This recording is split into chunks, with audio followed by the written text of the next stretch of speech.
Ana va cada miércoles a por comida a la iglesia de San Bartolomé. Estamos en Onda, Castellón, donde 1/3 de la población está en paro. Ana, la hemos encontrado por el camino. ¿Hacia dónde iba usted con el carrito que vemos que lleva?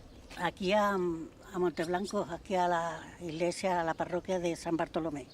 ¿Y a qué viene usted, que la hemos encontrado paseando? Pues mire, que nos dan una ayuda a apuntarme. Usted se conforma con lo que le dan y lo agradece. Y lo agradezco en el alma.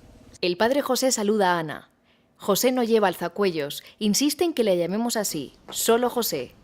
Dedica su vida a ayudar en este centro, San Bartolomé, donde no solo reparte comida, sino que su casa está abierta para todo el mundo.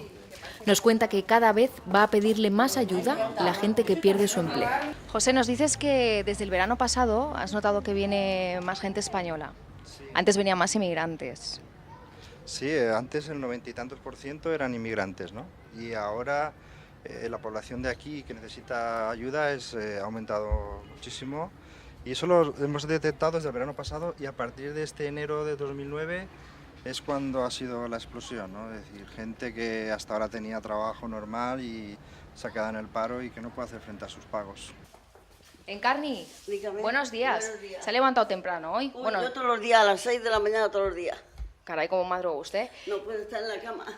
¿Y qué ha venido usted? ¿Aquí a la iglesia de San Bartolomé? Sí, porque yo vivo aquí cerca. ¿Y a qué ha venido? A que me den comida y a traer una poca ropa que tenía allí. ¿Y por qué viene a que le den comida, Encarni? Porque no tengo para comer. Tengo mis 2 hijos parados, no cobran de ningún sitio. Yo estoy pagando una trampa muy gorda y yo tengo que comer. Pues somos 3, 4 en la casa para comer y no trabaja ninguno. Y yo con 400 euros que me dan no tengo para nada. Y es que en Onda están cerrando las industrias azulejeras. No venden y cierran. Y los trabajadores, como los 2 hijos de Encarni, se quedan en la calle. En muchos hogares de Onda solo entra esta comida. Damos queso, damos zumos, Queso, además hay 2. damos cereales, damos batido, damos arroz, Batido de cacao. hay pasta, hay harina, azúcar y natilla. Y luego damos una caja de leche de 6. 6 litros de leche. Sí. María, ¿cómo funciona? Para alguien que quiera venir a solicitar vuestra ayuda o a llevarse una bolsa de comida, ¿cómo lo tenemos que hacer? Bueno, de entrada, si vive en el sector, le corresponde por sector, porque aquí las parroquias están por sector.